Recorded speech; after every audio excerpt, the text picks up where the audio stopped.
Hi, I'm Courtney and I'm back today to talk about laparoscopies and what to pack in your bag. I'm going to show you what I packed in my bag for my laparoscopy. Most laparoscopies are done as day cases, but they do tell you to take an overnight bag just in case, because you could go down to theatre late or there could be some sort of complication, or you might just want to stay the night because you feel more comfortable. So today I'm just going to show you what I packed and some good ideas that I've read online as well that other girls have found helpful. Totally not a YouTuber, my light just died halfway through that video, so sorry I've had to change things around a bit to have some natural light. But what I was saying is, in the Endo UK book I was talking about in the last video, The Expert's Guide to Treat, Manage and Live Well with Your Symptoms, they say that surgery is a large topic and it's a really important route to not only definitively diagnose endo, but also manage the disease and its symptoms. So the aim of the surgery is used as a treatment to completely remove or destroy the endo. So these surgeries doesn't always require just an endo specialist. It depends obviously how severe your endo is and where and what areas it's in. So it can also include a colorectal and urology. Most of these are done through keyhole, but if they need to get to areas quickly, they can also just cut you across sort of like a cesarean section, but all that will be talked about before, like if this is your operation, they'll talk about that all before with you just to get your consent and make sure you're happy with everything. So I'm just going to read what the book says about laparoscopic surgeries to treat endo. So it always involves general anaesthetic, so you will be asleep for the operation. It usually involves making 2 or more small cuts on the abdomen. So I have 4 on this operation. I had 3 last time. So I think it just depends on how much you can see or what areas they need to be in. Usually on the belly button and then others surrounding that area. These cuts are normally about 5 to 10 millimeters each and are often referred to by the medical team as port sites. They'll be used to hold specific instruments. Firstly, the laparoscope, which is a short instrument with a camera on the end that the surgeon uses to see what's going on inside. And secondly, a tube that pumps carbon dioxide gas into the abdomen, so it's inflated to allow room for the surgeons to do their work. There may be up to 5 or 6 ports for more complex surgeries. Different instruments may need to be used to move, cut or burn diseased tissue. Oh, sounds horrible when they say it like that. I might do another video on ablation, surgery and excision, because there's quite a bit of a debate about that, of which is best regarding like reoccurrence rates and things like that. So I might talk about that another time because I think this video is going to be long enough anyway. And then the images from the laparoscope are shown on a big screen so everyone in the surgery can see like inside and what's going on. Yeah, I'm not going to read the whole thing because it's quite a lot. They do go into great detail about surgery, so if you're like quite an anxious person that wants to know every detail of what might be going on in your surgery, definitely give this book a read. I'm kind of in the mindset of I'm asleep anyway, they can do what they want really, as long as it gets me out of pain I don't care. So yeah, now I'm going to go through what I actually packed in my bag. So this is the bag I took. It's just like a hold-all. I got it from Shein, is that how you say it? Shein. And I, because I'm extra, had to personalise it. And I did a C and a D in gold, silver glitz. It's got a pouch on the back. It's quite handy for, well, suitcases. We're not quite there yet. We're on surgery, sorry. There's a pouch here on the side for things. There's what I thought was quite cool, and I put my slippers in here. It's got a zip and you can put shoes in there, so it doesn't actually make your clothes dirty. And it's quite big inside, and it's got an extra part for like, it's more of like a gym bag I think, but it's got a part for wet clothes or dirty clothes. It's got all separate, so can you imagine me rocking up the sort? It looks absolutely huge on camera. It is kind of quite big, but it was a good size for this surgery, for what I needed, so definitely get like a hold or like a gym bag. So I can use any bag really, I was just being a bit extra. So first thing I'm going to show you is slippers. I definitely would say take a pair of slippers. Can't say that I wore them very much, but when you go in to your room and you get changed ready to go down to surgery, they give you, well, where I went, they gave me a dressing gown and obviously a hospital gown, and you put your dressing gown over the top. So I walked down to theatre in my slippers. These were just from Tesco, £8 I think, but oh, they're so soft, they're lush. I can't say when I got up in the middle of the night to go to the toilet that I was really bothered putting these on. So obviously you've got to have, oh I didn't get them, but the hospital provide like compression socks, stockings, whatever they call them, and you go with them for like, well, they told me 2 weeks until I'd be up and mobile, but I was quite mobile before then, so I took them off because I felt like I couldn't breathe with them on. They were so, oh, I got a bit too hot. When I had them on for a while, they were fine, but then it did get too hot. But because I had that, I didn't feel like I needed slippers, but everyone's different. They did also say on my form to take a dressing gown. So you can if you want, but I wasn't really that bothered not having one.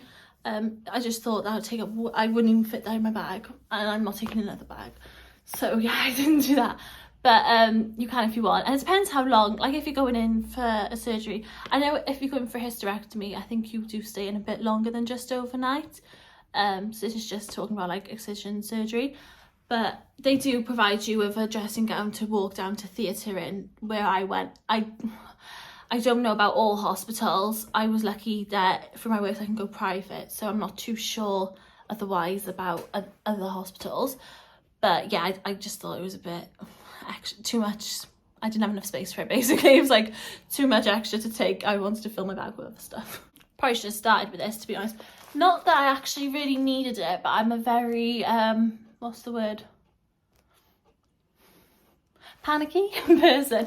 So I had a folder of my hospital letter when I was told like I'd have my operation, all the stuff I had through the post, letters regarding the operation, drinks, when you can drink and all that stuff.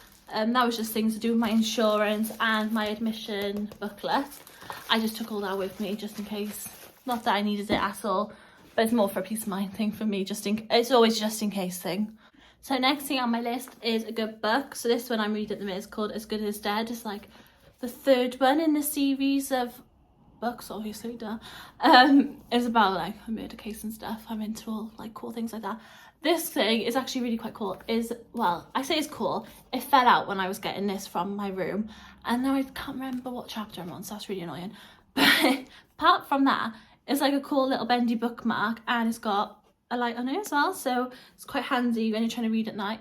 Can't say I read this after my op, but I was waiting quite a bit before my op, so that was quite nice just to sit down and have a read to calm my nerves before going down. Obviously, if you're quite a reader, you might want to read this in the night. I just wanted to watch Netflix, so there we go. Then I just got my tablet and its charger. My case is quite handy because it does that little situation. So I had that set up on my table or on my bed, whatever I was doing, and I downloaded Netflix on there. And while I was at home, this is a pro tip, internet's not always the best, obviously, wherever you are. So you can actually, if you know what you're gonna want to watch, you can download it onto your account, so it's already saved on there. So I can't remember what I watched. Oh, that one with a really long title. It was quite good. It was alright. Was it the woman in the street across the girl in the window and the dog? I don't know. It was just a long title, but that was alright. But it gave me something to do because I was quite wide awake after my op in the night. I come back quite late and I just wanted food and I wanted to watch TV, so that's what I did.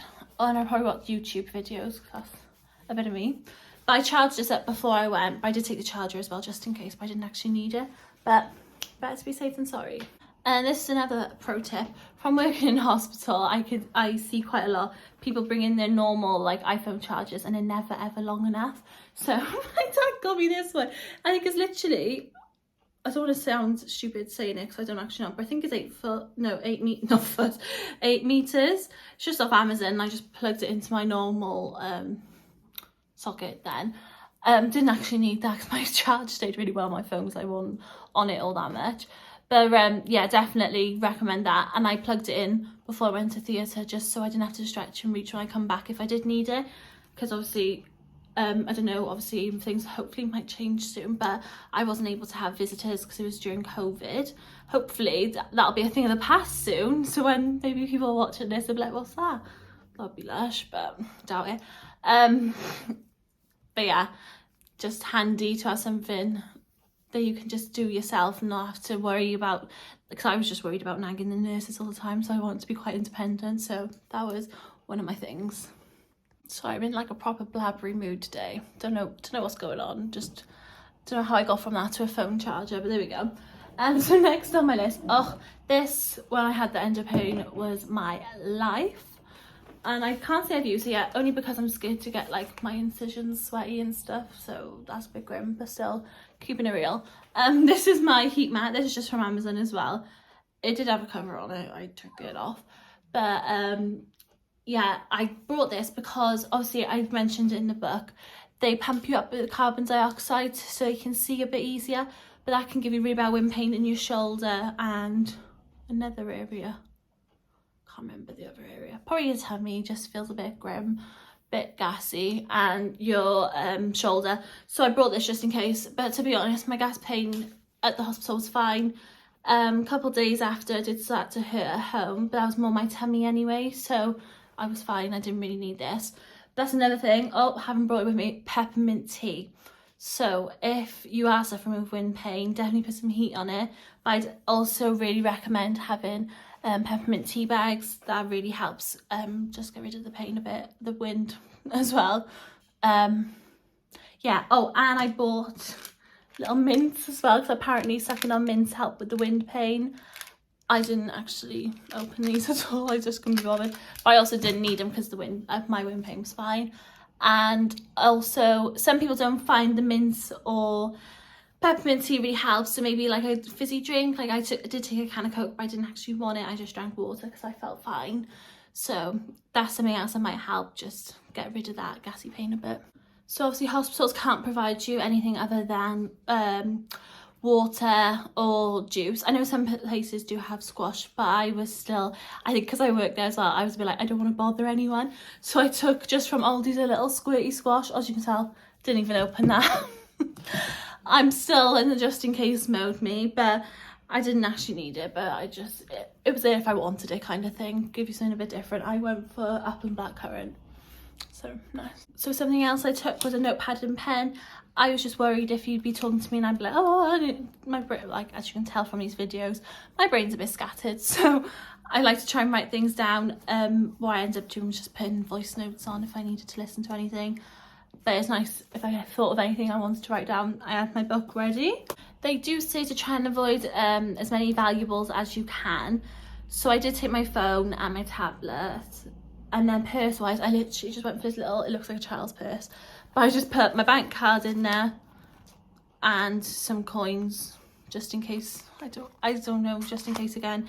Not that I needed that either, but I had it there if I needed it, because I don't know, they didn't ask me, but especially in private hospitals, they do ask to have a bank card just to put down, like kind of like a hotel when you check in, just for any extra charges. So I thought, oh, be just my luck, I'll forget it. So that's why I've got that. So another important thing you're going to want to bring is they ask to bring any medication that you're currently on, just so they can monitor when you're having it. So I took my medications that I normally am on, and they take it straight off you and they put a label on, because obviously I don't know, like this is the weird thing, I don't know if you should take any medication before you go in, because I normally take gabapentin and painkillers quite a lot, so I didn't know whether to take that because I didn't know if it interfered with anything, so I didn't. Then when I got there I was told I should have taken gabapentin, so they made me take it quick. But that's something maybe to ask before you go in for your surgery, just check if you need to take any if you can take your medication. If not, they'll just take it off you and you can take it after your surgery, and then they'll come around, give it to you when you normally do it. But they like to keep a monitor of it, of when you're having it and what you're having. Okay, so now I'm going to go through all my toiletries. Now this looks absolutely ridiculous for one night, but like I've said quite a lot in this video, I'm a just in case kind of girl. So I wanted a just in case. So I put all of my stuff in a little case like this, just so if I needed anything that I couldn't reach to get, I could just say to the nurse, oh, grab me the bag with the C on kind of thing, please. You know, so it's all just there, so I'd recommend doing that, definitely. First things first, from my first op, didn't bleed at all. Second op, complete different story.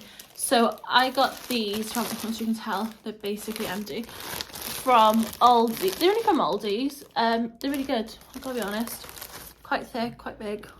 Definitely get you a pack of them and take a couple into hospital, because you will bleed after you're up. It's just one of those things. I'm like, what, 2 weeks out now, and it's still kind of, situation's still kind of there, but there we go. It's just one of those things, isn't it? If it means the pain's going, that's fine. So next, obvious little thing, toothbrush, toothpaste. So I just got like a normal boring toothbrush with a case on just to keep it nice and clean. I did also take a lip scrub. I use Sparkle Scrub lip scrubs. They are lush. Go and check her out on Instagram, Sparkle Scrub. I did take this, didn't use it, shock. They're, I don't know if anyone's ever tried these, but definitely recommend, they're lush. They're called Gentle Steam Eye Masks, and it's basically what it says on the tin. It's an eye mask where it warms up on your eyes and smells of lavender, and it's really nice just to help you sleep. So I took that, and in case I didn't want that, I took this. Gosh, didn't use this either actually, now I think of it. Just a normal eye mask. I think I probably got this from a gift set in Christmas time. I took, oh, this is a shout actually, this is actually a shout. I got some, I can't remember where I got these from, probably just Pound Shop or something, knowing me. They're just cleansing wipes. They were lush. So when I come back from theatre, I was quite wide awake. It was really strange.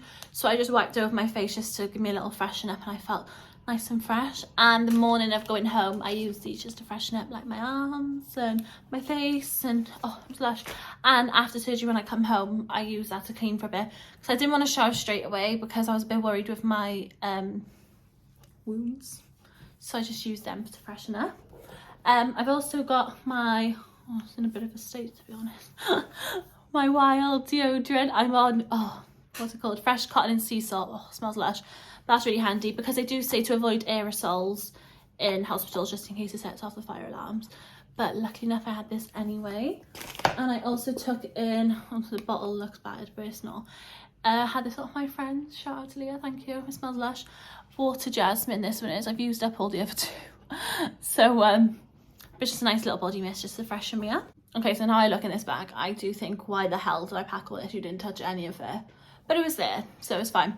I also took a hairbrush, a scrunchie. Oh, no, not just one scrunchie. I took 2 scrunchies. Why? I don't know. Didn't use these either because I think I had a hair clip. Well, I used the hair clip to come home, but obviously to go to sleep I had a scrunchie. That's just lush, just to chuck your hair up and get it out of the way. That was really nice. Keep it up my face. I took... I think I did actually spray this, so I'll, you know, take that. Pillow spray. I think I had this on a friend for Christmas as well. Lush. I love a good pillow spray. I took lavender roll-on. Why? I'm sure I got it from my home bargains for like 99p, and it does smell lush, but it never lasts. But why did I take it to hospital? Maybe I thought it calmed me down. Didn't even use it, so didn't give it a chance, but that's nice. I took hand sanitizer, didn't use watermelon, that's a nice one. That's probably from my own bargains as well. Left me own bargains. Oh, bloody hell. Not only did I take 2 scrunchies, more bubbles, but I definitely recommend taking a bubble or a scrunchie or something, because let's just chuck your hair up. Like, keep it out your face for surgery and for after. Took a face cream. I did actually use this. I got a face cream on at night. It just feels lush. And finally, I took toiletry wise now, sorry. Well, this isn't toiletries, but it's in my bag. Some headphones. Didn't use these either because I used my tablet really just to watch things on, but I had it on quietly, so it was fine. Honestly, feel like I've got everything but the kitchen sink at the minute. But they're just some ideas. Don't feel like obviously you got to take all this because now I do look at it, it is ridiculous. But it's nice to have some little home comforts as well. Okay, so pajamas wise, I went for these. Oh, absolute winner. They were only from Home Bargains as well. Shock, I love Home Bargains. But they are long ones, but they're really, really soft. Quite baggy, like elasticated on my tummy. And they come up to like here on me. So winner, winner, chicken dinner. And these are, the top's just a button up one. Like this. Oh, like this. Absolutely love, love, love those. But you could totally take like a night dress type situation. I didn't really want to because obviously I knew nurses would be coming in and out the room. Not that they've seen, like, you know, they've seen it all worse, and they probably have seen it all anyway, helping me get dressed and God knows where else. But I felt like that was a bit nicer. And it's still quite cold, so it was nice just to cuddle up in my nice jammies, and they were really nice and soft. Then, knickers wise, you're going to want to go full Bridget Jones. Like, look. Oh. Lush. Didn't think I'd be showing my knickers on the internet, but there we are. They come up to my belly button, those ones, and honestly they're a lifesaver, because otherwise it'd be sat right on your incision, because you have one on your pubic, well, I've got one on my pubic bone, one on my belly button and 2 either side. So you're going to want something just right over it. You're not going to want anything touching it. So the bigger the better when it comes to knickers. I got them in Asda, a pack of 5, I want to say, for £7, and they were fab. Really nice. So I packed like 2 or 3 pairs of those just in case, because you never know what's going to happen. Comfy bra. I got this one that's like, oh god, it looks awful on camera. Totally ruined the colour, just ignore that. But I mean one as in elastic at the bottom, it's just really comfortable. And socks, I just packed 1 pair of socks. But yeah, this was me being a bit dull. Why did I pack socks? Because you come home in your stockings anyway. Unless you want to put socks over the top, but then I wouldn't fit my feet in my shoes. Something to think about. And then to come home in, I just packed these. They're sort of just like joggers, really like thick, elastic, stretchy, loose joggers. And they're really like loose bottoms as well. Loved that for coming home, so I did not dig in at all. And then I just packed a really baggy jumper, something that'll keep me warm. And then I put my coat on over the top, so I was lush. Something like that's bag wise done. My god, seems like loads. But something you might want to leave in the car. Obviously you can't drive to take yourself home, but if like my mum picked me up, sometimes I would have recommended that maybe I should have done is pillows. So it's still quite painful for me to sit up straight, but it definitely was then. So maybe have one to sit on, and then maybe one to put on your tummy to add the seatbelt over. Something maybe that might just be helpful, especially if you've got a long journey. I'm really lucky I'm only 5 minutes away, but even that, it was quite painful, so that might be something to think about. I can't think of anything else. Cool, I've packed absolutely everything. If there's anything else that you think that helped you and you'd want to help someone else, please feel free to leave them in the comments, so hopefully other people will see it. But I think that's everything. Couldn't possibly fit anything else in my bag. My goodness, it was so heavy and full. And of course you got candy in it all the way through, so I was like, oh god, I was regretting my life choices a bit, but I had everything I needed, so there we go. Hope you enjoyed this video. Please like, comment, subscribe, all that fun stuff, and I'll see you next time for another endo video.